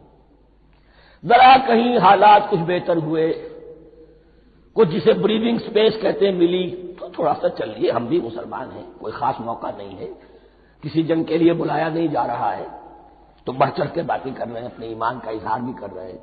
جیسے ہی کوئی آزمائش آئی ٹھٹک کر کھڑے کے کھڑے رہ گئے۔ وَلَوْ شَاءَ اللَّهُ لَذَهَبَ بِسَمْعِهِمْ وَأَبْصَارِهِمْ، اللہ چاہتا تو ان کی سماعت اور بصارت کو بھی سلب کر لیتا، لیکن اللہ کا قانون یہی ہے، جو جہاں رہنا چاہے اس نے آزادی ارادہ دی ہے انسان کو۔ تم اگر مومن صادق بن کر رہنا چاہتے ہو اس کو آسان کر دے گا تمہارے لیے۔ تم نے اپنے تعصب کی وجہ سے، اپنے تکبر کی وجہ سے کفر کا راستہ اختیار کیا، اللہ اسی کو کھول دے گا۔ تم بیچ میں لٹکنا چاہتے ہو لٹکتے رہو، اللہ تعالیٰ جو ہے جبرن کسی کو نہ حق پہ لائے گا نہ جبرن کسی کو باطل پر لے کر جائے گا، اس لیے کہ جبر اگر ہو تو پھر امتحان کا معاملہ ختم، پھر جزا و سزا بیکار ہے، غیر منطقی ہے، غیر معقول ہے۔ ان اللہ علی کل شیء قدیر، یقیناً اللہ تعالیٰ ہر چیز پر قادر ہے۔ یہ دو رکوع اس اعتبار سے کہ انسانی شخصیتوں کا سمجھنا، اور جیسا کہ میں نے عرض کیا تعویل عام ذہن میں رکھیے، جب بھی کبھی کوئی دعوت حق اٹھے گی، اگر وہ واقعتاً کل کے کل حق کی دعوت ہے اور اس میں انقلابی رنگ ہے کہ باطل سے پنجہ آزمائی کرنی ہے، باطل کو نیچا دکھانا ہے، حق کا غلبہ کرنا ہے، تو یہ تین قسم کے افراد لازماً ہمیشہ وجود میں آ جاتے ہیں۔ ان کو پہچاننا، ان کے کردار کی جو اصل جو اس کے پیچھے پس منظر ہے اس کو جاننا بہت ضروری ہے۔ اب یہ تیسرا رکوع آ رہا ہے سورہ بقرہ کا، اس میں قرآن کی دعوت کا خلاصہ ہے۔ قرآن کیا ماننے کی دعوت دیتا ہے، اس کی پکار کیا ہے۔ جیسا کہ میں عرض کر چکا ہوں، 2/3 قرآن پہلے نازل ہو چکا ہے، پس منظر میں ہے۔ ہمارے لیے اس ترتیب مصحف کے اعتبار سے وہ قرآن بعد میں آئے گا، ترتیب نزول کے اعتبار سے وہ پس منظر میں موجود ہے، لیکن چونکہ یہاں پر مصحف کے اندر یہاں سے آغاز کیا جا رہا ہے، لہذا اس کا خلاصہ جو ہے لب لباب یہ ایک رکوع میں، اور قرآن کے فلسفے کا اور اس کے بعد نہایت ہی اہم جو موضوعات ہیں اور مسائل ہیں ان کا ذکر پھر چوتھے رکوع میں۔ ابھی ہم تیسرا رکوع پڑھ رہے ہیں۔ یا ایھا الناس اعبدوا ربکم الذی خلقکم والذین من قبلکم لعلکم تتقون۔ اے لوگوں بندگی اختیار کرو اپنے اس رب کی، اپنے اس مالک کی جس نے تمہیں پیدا کیا، اور نہ صرف تم کو پیدا کیا، تم سے پہلے جتنے لوگ گزرے انہیں بھی پیدا کیا تاکہ تم بچ سکو۔ یہ قرآن کی دعوت کا خلاصہ ہے، اور یہ نوٹ کر لیجئے یہ تمام انبیاء اور رسول کی دعوت یہی تھی۔ اب جب پڑھیں گے سورہ اعراف پڑھیں گے، سورہ شعراء پڑھیں گے، ایک ایک کا نام لے کر ان اعبدوا اللہ واطیعون، ہر رسول کی دعوت یہ تھی اللہ کی بندگی کرو، میری اطاعت کرو۔ یا قوم اعبدوا اللہ ما لکم من الہ غیرہ، اے میری قوم کے لوگوں اللہ کی بندگی کرو، تمہارا کوئی الہ اور معبود اس کے سوا نہیں ہے۔ پھر اگلو قرآن یہی عبادت رب انسان کی تخلیق کی غایت ہے، وما خلقت الجن والانس الا لیعبدون، ہم نے جنوں اور انسانوں کو پیدا ہی صرف اس لیے کیا ہے کہ ہماری بندگی کریں۔ لیکن یہاں ایک فرق بہت بڑا ہے، تمام رسولوں کی دعوت یہی ہے، محمد رسول اللہ کی بھی یہی ہے، لیکن بڑا فرق کیا ہے؟ باقی تمام رسولوں کی دعوت آپ کو ملے گی یا قوم، اے میری قوم کے لوگوں، یہاں ہے یا ایھا الناس، اے بنی آدم، اے بنی نوع انسان۔ معلوم ہوا کہ تمام رسول حضور سے پہلے صرف اپنی اپنی قوموں کی طرف آئے ہیں، پہلے اور آخری اور کامل رسول ہیں اللہ کے محمد صلی اللہ علیہ وسلم، جن کی دعوت آفاقی ہے۔ یا ایھا الناس، یا قوم نہیں، یا ایھا الناس اعبدوا ربکم الذی خلقکم والذین من قبلکم۔ اس میں دلیل بھی آ گئی کہ عام طور پر لوگ جو ہے غلط راستے پر اس دلیل سے جمے رہتے ہیں کہ ہمارے آباء و اجداد کا راستہ یہی تھا۔ تو بھائی جیسے تم مخلوق ہو ایسے ہی وہ بھی تو مخلوق تھے، جیسے تم خطا کر سکتے ہو وہ بھی تو خطا کر سکتے تھے۔ لہذا یہ نہ دیکھو کہ آباء و اجداد کا راستہ کیا تھا، دیکھو یہ کہ حق کیا ہے، لعلکم تتقون، تاکہ تم بچ جاؤ، دنیا میں افراط و تفریط کے دھکوں سے بچ جاؤ گے، آخرت میں اللہ کے عذاب سے بچ جاؤ گے۔ ان دونوں سے اگر بچنا ہے تو اللہ کی بندگی کی روش اختیار کرو۔ اچھا کس رب کی؟ الذی جعل لکم الارض فراشا والسماء بناء، جس نے تمہارے لیے زمین کو فرش بنا دیا اور آسمان کو چھت بنا دیا۔ وانزل من السماء ماء، اور آسمان سے پانی برسایا۔ فاخرج به من الثمرات رزقا لکم، اور پھر اس پانی کے ذریعے سے زمین سے میووں کی شکل میں، پیداوار کی شکل میں تمہارے لیے رزق اگایا۔ فلا تجعلوا للہ اندادا وانتم تعلمون، تو ہرگز نہ اللہ کا مد مقابل کسی کو ٹھہراؤ جانتے بوجھتے۔ وانتم تعلمون کا ایک مطلب یہ بھی ہے کہ تم بھی مانتے ہو کہ اس کائنات کا خالق اللہ کے سوا کوئی نہیں۔ اہل عرب بھی مانتے تھے، جو ان کے دیوی دیوتا تھے وہ سمجھتے تھے کہ یہ اللہ کے اوتار ہیں یا اللہ کے ہاں بہت یہ پسندیدہ ہیں، اللہ کے محبوب ہیں، اس کے اولیاء ہیں، اس کی بیٹیاں ہیں، لہذا یہ شفاعت کریں گے تو ہمارا بیڑا پار ہو جائے گا، ورنہ خالق وہ مانتے تھے اللہ ایک ہی ہے۔ جب تم یہ مانتے ہو کائنات کا خالق ایک، مدبر ایک، تو اب کسی کو اس کا مد مقابل نہ بناؤ۔ انداز ند کی جمع ہے، لا ضد لہ ولا ند لہ، اللہ کا کوئی مد مقابل نہیں۔ اس میں یہاں تک بات ہے کہ حضور اس درجے، اس توحید کی باریکیوں تک پہنچا کر گئے ہیں اس امت کو کہ کسی صحابی نے ایسے ہی کہہ دیا ما شاء اللہ وما شئت، جو اللہ چاہے اور جو آپ چاہیں۔ حضور نے فوراً ٹوک دیا اجعلتنی للہ ندا، کیا تو نے مجھے اللہ کا مد مقابل بنا دیا ہے؟ اس کائنات میں مشیت صرف ایک کی چلتی ہے، کسی اور کی مشیت اس کی مشیت کے تابع پوری ہو جائے ہو جائے، لیکن مشیت مطلقہ صرف اس کی ہے۔ یہاں تک کہ حضور سے فرمایا گیا کہ اے نبی آپ کے لیے یہ ممکن نہیں ہے جسے چاہے ہدایت دے دیں، انک لا تہدی من احببت ولکن اللہ یہدی من یشاء۔ اگر یہ اختیار میں ہوتا تو ابو طالب دنیا سے بغیر ایمان لائے نہ جاتے۔ فلا تجعلوا للہ اندادا وانتم تعلمون۔ اب ان دو آیتوں میں تو یوں سمجھیے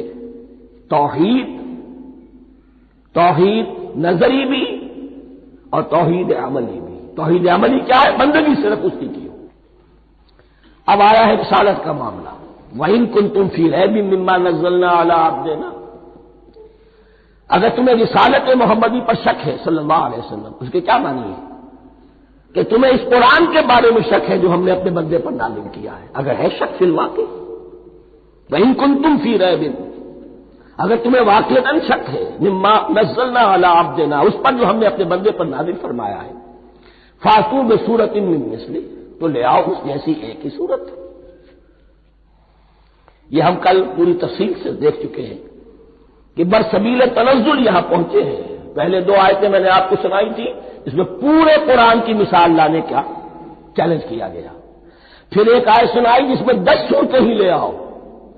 اب آخری درجے میں ایک صورت ہی بنا لا، اور ایک صورت تو سورۃ العصر کے مساوی بھی ہو سکتی تھی، سورۃ الکوثر کے مساوی بھی ہو سکتی تھی۔ وَادْعُوا شُهَدَاءَكُم مِّن دُونِ اللَّهِ إِن كُنتُمْ صَادِقِينَ، اور بلا لو اپنے سارے مددگاروں کو اللہ کے سوا، جن ہو انس ہو، اس لیے کہ قریش کا خیال یہ تھا کہ جو شعراء ہوتے ہیں ان کے پاس جن ہوتے ہیں، وہ جن انہیں سکھاتے ہیں، ورنہ عام آدمی تو یہ شعر نہیں کہہ سکتا۔ تو تمہارا اگر کوئی گمان ہے، کوئی جنات سکھانے والے ہیں، کوئی انسان ہے، خطیب ہے، شعراء ہے، ادیب، سب کو جمع کر، ان کنتم صادقین۔ اب یہ ہے بہت ہی، جس کو میں نے کل کہا تھا، آپ کو یاد ہوگا، قرآن کا انداز کیا ہوتا ہے کہ وہ اپنے اندر جھانکنے کی دعوت دیتا ہے۔ یہ گویا کہ آنکھوں میں آنکھیں ڈال کر یہ کہا جا رہا ہے کہ حقیقت میں تمہیں کوئی شک نہیں ہے، یہ تم بات بنا رہے ہو صرف، اگر واقعی شک ہے تو آؤ میدان میں، حقیقت یہ ہے کہ تمہیں شک نہیں ہے، اگر تم سچے ہو فاتوا بسورۃ من مثلہ، تو اس جیسی ایک ہی صورت بنا لاؤ۔ فإن لم تفعلوا، اگر انداز دیکھیے تحدی کا اور چیلنج کا، پھر اگر تم یہ نہ کر پاؤ وَلَن تَفْعَلُوا، اور ہرگز نہیں کر سکو گے، یہ چیلنج کون دے سکتا ہے؟ اللہ کے سوا کوئی نہیں دے سکتا۔ یہ انداز کسی کتاب کا نہیں ہے، ذَلِكَ الْكِتَابُ لَا رَيْبَ فِيهِ، یہ کسی کا نہیں ہے۔ فَإِن لَمْ تَفْعَلُوا وَلَن تَفْعَلُوا، پھر اگر تم نہ کر پاؤ اور تم ہرگز نہیں کر پاؤ گے، فَاتَّقُوا النَّارَ الَّتِي وَقُودُهَا النَّاسُ وَالْحِجَارَةُ، تو ڈرو اس آگ سے جس کا ایندھن بنے گے انسان اور پتھر۔ اعدت للکافرین، کافروں کے لیے تیار کر لی گئی ہے، بھڑکا دی گئی ہے۔ پتھروں کا ذکر خاص طور پر کیوں ہے؟ دو اس کے امکانات ہیں۔ آپ کو معلوم ہے کہ وہ جو پتھر کا کوئلہ ہوتا ہے اس کی آگ بڑی سخت ہوتی تھی، عام جو ہمارا یہ لکڑی کا کوئلہ ہوتا ہے اس کے مقابلے میں، اور دوسرے یہ بھی کہ چونکہ انہوں نے جو معبود تلاش کرتے تھے وہ پتھر کے ہوتے تھے، تمہارے ساتھ ہی تمہارے ان معبودوں کو بھی جھونکا جائے گا، وہ بھی جلیں گے، تاکہ تمہاری حسرت کے اندر اضافہ ہو۔ ان سے ہم دعائیں مانگا کرتے تھے، ان کے سامنے ماتھے ٹیکتے تھے، ان کے سامنے ڈنڈوت کرتے تھے، ان کو چڑھاوے چڑھاتے تھے۔ اب یہاں گویا کہ ایمان باللہ توحید، ایمان بالرسالت اور ایمان بالآخرت، فاتقوا النار التي وقودها الناس والحجارة اعدت للكافرين وبشر الذين آمنوا وعملوا الصالحات، اور بشارت دے دیجئے اے نبی ان لوگوں کو کہ جو ایمان لائے اور جنہوں نے نیک عمل کیے، ان لهم جنات تجری من تحتها الانہار، کہ ان کے لیے وہ باغات ہیں کہ جن کے دامن میں ندیاں بہتی ہوں گی، لفظی ترجمہ ہوگا جن کے نیچے ندیاں بہتی ہوں گی۔ مراد اس سے کیا ہے؟ عام فطری باغ وہ ہوتے تھے کہ جس میں ذرا اونچائی پر جو ہے درخت لگے ہوئے ہیں اور دامن میں ندی بہ رہی ہے، تو اس سے خود بخود جو ہے وہ اریگیشن، نیچرل اریگیشن ہو رہی ہے، درختوں کے جڑوں تک پانی پہنچ رہا ہے۔ بارہ ترجمہ آپ لفظی کریں، ان کے نیچے ندیاں بہتی ہوں گی، یا یہ کہ جن کے دامن میں ندیاں بہتی ہوں گی۔ کلما رزقوا منها من ثمرۃ رزقا، جب بھی کبھی انہیں دیا جائے گا کوئی پھل رزق کے طور پر کھانے کے لیے جنت میں، قالوا هذا الذي رزقنا من قبل، وہ کہیں گے یہ تو وہی شے ہے جو ہمیں پہلے بھی ملتی تھی۔ اس کا ایک مفہوم یہ ہے، یہ جو نزل ہے، ابتدائی جو ہے دعوت ہے، ابتدائی ضیافت جو ہوگی اس میں وہی چیزیں کہ جو معروف ہے، جانی پہچانی ہے۔ یہ رمان، یہ دیکھیے یہ انار آ رہا ہے خوبصورت، یہ انگور ہے خوبصورت، یہ نخیل ہے، یہ نخل ہے، یہ رطب ہے، لیکن ذائقے کی کوئی جو کوئی نسبت و تناسب بھی نہیں ہوگا. وہ کہیں گے وہی شے ہے جو ہمیں پہلے ملتی تھی. وہ تو بھی متشابہہ، مشابہ تو ہوگی وہ، لیکن ان کے ذائقے میں زمین و آسمان کا فرق ہوگا. اور ایک یہ بھی مفہوم لیا گیا کہ آخرت میں جنت میں بھی وہی میوے ملتے رہیں گے، لیکن ان کا ذائقہ بدلتا رہے گا. شکل وہ ہوگی لیکن ذائقہ وہی رہے گا کہ جس سے انسان کی بھی طبیعت بڑھ جاتی ہے ایک ہی شے کو کھاتے ہوئے. وَلَهُمْ فِيهَا أَزْوَاجٌ مُطَهَّرَةٌ، اور ان کے لیے ہوں گے اس میں بہت ہی پاک باز، نہایت پاک کی ہوئی بیویاں ہوں گی. ازواج مطہرۃ وہم فیہا خالدون، اور اس میں رہیں گے ہمیشہ ہمیشہ. یہ تو تین جو اصول ہیں دین کے دعوت ایمان، توحید اور رسالت اور معاد، ایمان باللہ، ایمان بالرسول، ایمان بالآخرہ. اب ذرا کچھ ضمنی مسائل ہیں کہ جو بعض کفار کی طرف سے، بعض معتزلین کی طرف سے پیش ہوتے تھے، وہ کبھی بھی اس چیلنج کا مقابلہ تو نہ کر سکے، میدان میں تو نہ آ سکے. یہ بالکل ایسی بات ہے جیسے کسی مصور کی تصویر پر اعتراض کرنے والے تو بہت تھے. جب کہا گیا کہ ذرا یہ لیجیے قلم، اس کو ٹھیک کر دیجیے، یہ برش آپ کے ہاتھ میں دیتا ہوں، اب سے پیچھے ہٹ گئے. تو کوئی صورت قرآن کے مقابلے میں لانا وہ تو ان کے لیے ممکن نہیں تھی، لیکن ادھر ادھر سے اعتراضات کرنے کے لیے جو زبانیں کھلتی تھی ان میں سے ایک اعتراض نقل کیا جا رہا ہے. وہ یہ تھا کہ وہ کہتے تھے کہ قرآن مجید میں مکھی کی تشبیہ آئی ہے، یہ تو بڑی حقیر سی ہے. اعلیٰ کلام ہو اور اعلیٰ متکلم ہو ایسی حقیر چیزوں کا تذکرہ نہیں کرتا. بیت العنکبوت مکڑی کا بھی ذکر ہے قرآن میں، اتنی حقیر شے کا، یہ کوئی اعلیٰ کلام نہیں. اس کا جواب دیا جا رہا ہے کہ اصل میں کہیں تشبیہ بیان کرنی ہے، تمثیل بیان کرنی ہے، تو دیکھنا یہ کہ جس شے کے لیے تشبیہ دی جا رہی ہے اس کی مناسبت والی شے ہو. شے کوئی بہت حقیر ہے تو کسی عظمت والی شے سے آخر کیسے تشبیہ دی جائے گی؟ وہ تو کسی حقیر شے سے ہی تشبیہ دی جائے گی تو جو اصل مقصد ہے تشبیہ کا وہ پورا ہوگا.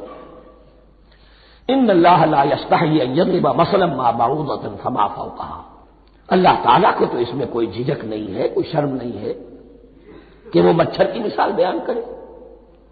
تو اس سے اوپر، اب یا فوقها وہ دونوں معنی ہو جائیں گے، یعنی کمتر اور حقیر ہونے میں اس سے بھی بڑھ کر، یا یہ کہ اس سے اوپر کی کوئی شے اس کی مثال دینے میں اللہ کو کوئی جھجک نہیں. اس لیے کہ مکھی بھی بہرحال مچھر سے ذرا بڑی شے ہے. اس معنی میں بھی ہو سکتا ہے فوقہا، اور فوقہا اس معنی میں بھی کہ اس سے بھی حقیر ہونے میں اس سے بھی بڑھ کر. فَأَمَّا الَّذِينَ آمَنُوا فَيَعْلَمُونَ أَنَّهُ الْحَقُّ مِنْ رَبِّهِمْ، تو جو لوگ صاحب ایمان ہیں وہ جان لیتے ہیں کہ یہ حق ہے ہمارے رب کی طرف سے. وَأَمَّا الَّذِينَ كَفَرُوا، اور جنہوں نے کفر کیا ہے، فَيَقُولُونَ مَاذَا أَرَادَ اللَّهُ بِهَذَا مَثَلًا، یہ کیا مثال اللہ نے دی، کیا ارادہ ہوا اللہ کا اس مثال کے ذریعے سے. داغ بہت چڑھا رہے ہیں، اعتراض کر رہے ہیں. اب جو آ رہا ہے اگلا جملہ وہ ہے بہت اہم، یضل بہ کثیرا ویہدی بہ کثیرا، اسی کے ذریعے سے اللہ بہتوں کو ہدایت دیتا ہے اور اسی کے ذریعے سے بہتوں کو گمراہ کرتا ہے. معلوم ہوا کہ ہدایت اور گمراہی اور ہدایت اور ضلالت انسان کی سبجیکٹو کنڈیشن کے اوپر دار و مدار ہے. اس کا آپ کے دل میں خیر ہے، بھلائی ہے، نیت صحیح ہے، طلب ہدایت، طلب علم، اس میں آپ سچے ہیں، آپ کو ہدایت مل جائے گی. دل میں زیر ہے، کجی ہے، نیت میں ٹیڑھ ہے، فساد ہے، تو اسی کے ذریعے سے اللہ آپ کی گمراہی میں اضافہ کر دے گا. یضل بہ کثیرا ویہدی بہ کثیرا، لیکن اللہ کا یہ کسی کو ہدایت دینا اور کسی کو ضلالت دینا الٹپ نہیں ہے، کسی قاعدے اور قانون کے بغیر نہیں ہے. وما یضل بہ الا الفاسقین، نہیں گمراہ کرتا وہ اس کے ذریعے سے مگر صرف سرکش لوگوں کو، جن میں سرکشی ہے، تعلی ہے، تکبر ہے. اور ان کے اوصاف کیا ہے؟ الذین ینقضون عہد اللہ من بعد میثاقہ، جو توڑ دیتے ہیں اللہ کے ساتھ کیے ہوئے عہد کو. اور سب سے بڑا عہد یہ سورہ اعراف میں چل کر آئے گا، عہد الست. عالم ارواح میں ہم عہد الست کر کے آئے، الست بربکم قالوا بلا، کیا میں ہی نہیں ہوں تمہارا رب؟ تمام ارواح نے میں بھی تھا، آپ بھی تھے، سب تھے، کل انسان، جتنے انسان دنیا میں آج تک آ چکے ہیں وہ بھی تھے، اور جو آنے ہیں ابھی قیامت تک وہ بھی تھے، لیکن تھے صرف ارواح کی شکل میں، جسم نہیں تھے۔ اور یہ میں آپ کو بتا چکا ہوں، مکمل وجود ہے انسان کا روحانی وجود۔ اولاً تخلیق اس کی ہوئی تھی، اسی سے آگے چل کر ایک بہت فلسفے کا بہت گہرا مضمون آ رہا ہے آگے چل کر۔ وہ جو عہد الست بربکم قالوا بلا، انہوں نے اس عہد کو توڑا، اللہ کو اپنا مالک اور خالق اور اپنا حاکم جاننے کی بجائے خود حاکم بن کر بیٹھ گئے۔ الیس لی ملک مصر، کیا مصر کی بادشاہی میری نہیں ہے؟ I am the sovereign, we are sovereign, popular sovereignty, بغاوت، سرکشی، فاسق۔ وما يضل به الا الفاسقين الذين ينقضون عهد الله من بعد ميثاقه ويقطعون ما امر الله به ان يوصل، اور کاٹتے ہیں وہ چیز جسے اللہ نے جوڑنے کا حکم دیا ہے، اللہ نے صلہ رحمی کا حکم دیا ہے، یہ قطع رحمی کرتے ہیں مال کی طلب میں، بھائی بھائی کو ختم کرتا ہے اس کے مال کو ہتھیانے کے لیے، اپنی ذاتی اغراض کے لیے تمام اخلاقی حدود جو ہے انسان پسو پیش ڈال دیتا ہے، اپنا تکبر، اپنے لیے تعلی۔ الذین، آپ دیکھیے نوٹ کیجئے، اس میں ہماری شریعت کا فلسفہ یہ ہے، ایک تعلق ہے اللہ کا بندے کے ساتھ، حقوق اللہ، ایک ہے بندوں کا بندوں کے ساتھ، حقوق العباد۔ اللہ کا حق کیا ہے؟ اسے حاکم اور مالک، اور حاکم سمجھو، الملک سمجھو، خود اس کے بندے بنو۔ انسانوں کا حق کیا ہے؟ کونوا عباد اللہ اخوانا، سب آپس میں بھائی بھائی اللہ کے بندے بن جاؤ۔ اور اس میں سب سے اہم ترین رحمی رشتہ ہے، سگے بھائی، سگے بھائی بہنیں، پھر دادی کے اوپر جا کر وہ کزنس آ جائیں گے، پر دادی پر جا کر اور جمع ہو جائیں گے، یہاں تک کہ آدم و حوا پر تمام انسان جمع ہو جائیں گے۔ تو رحمی رشتے کی بڑی اہمیت ہے۔ تو وہ فاسقین کے جو توڑتے ہیں اللہ کے عہد کو، اس کو مضبوطی سے باندھنے کے بعد، وَيَقْطَعُونَ مَا أَمَرَ اللَّهُ بِهِ أَن يُوصَلَ وَيُفْسِدُونَ فِي الْأَرْضِ، انہی دونوں چیزوں کے نتیجے میں زمین میں فساد پیدا ہوتا ہے، یا اللہ کی اطاعت سے باغی ہو گئے اور یا آپس میں ایک دوسرے کی گردنیں کاٹنے لگے۔ اولئک هم الخاسرون، یہی لوگ ہیں جو بالآخر خسارے میں، آخری اور دائمی خسارے میں رہنے والے ہیں۔ کیف تکفرون باللہ وکنتم امواتا، تم کیسے کفر کرتے ہو اللہ کا؟ بڑا پیارا انداز ہے، وکنتم امواتا، تم مردہ تھے، فاحیاکم، تمہیں زندہ کیا، ثم یمیتکم، پھر تمہیں مارے گا، ثم یحییکم، پھر جلائے گا، ثم الیہ ترجعون، پھر تم اس کی طرف لوٹ جاؤ گے، لوٹا دیے جاؤ گے۔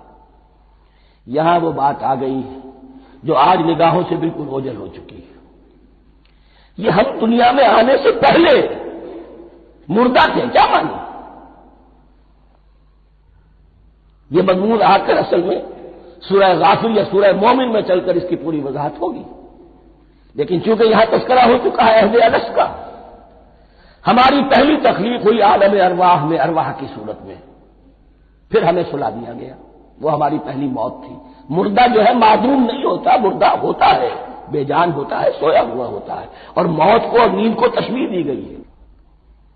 پھر ہمیں اس جسد کے ساتھ یہاں زندہ کیا گیا، پھر موت طاری ہوگی، پھر ہمیں زندہ کیا جائے گا۔ یہ آیت جیسا کہ میں نے عرض کیا بہت بڑی اور بڑی گہری حکمت اور فلسفہ قرآن کی آیت ہے۔ کیسے اللہ کا انکار کرتے؟ کنتم امواتا، تم مردہ تھے، سوئی ہوئی ارواح کی شکل میں تھے، فاحیاکم، تمہیں جگایا، اس جسد کے ساتھ زندہ کیا، ثم یمیتکم ثم یحییکم، پھر تمہیں مارے گا، پھر جلائے گا، ثم الیہ ترجعون، پھر تم اس کی طرف لوٹا دیے جاؤ گے۔ اور اب اس کے بعد جو آخری آیت ہے، هو الذی خلق لکم ما فی الارض جمیعا، اس نے تمہارے لیے بنایا ہے جو کچھ بھی زمین میں ہے۔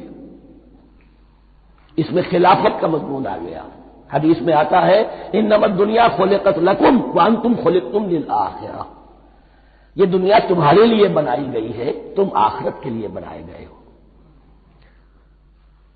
هو الذی خلق لکم ما فی الارض جمیعا، اس لیے کہ اگلی آیت پھر آ رہی ہے خلافت کی آیت، سارا کچھ زمین میں یہ بستر جو بچھایا اور یہ کائنات کو زمین کو سجایا تمہاری خلافت کے لیے۔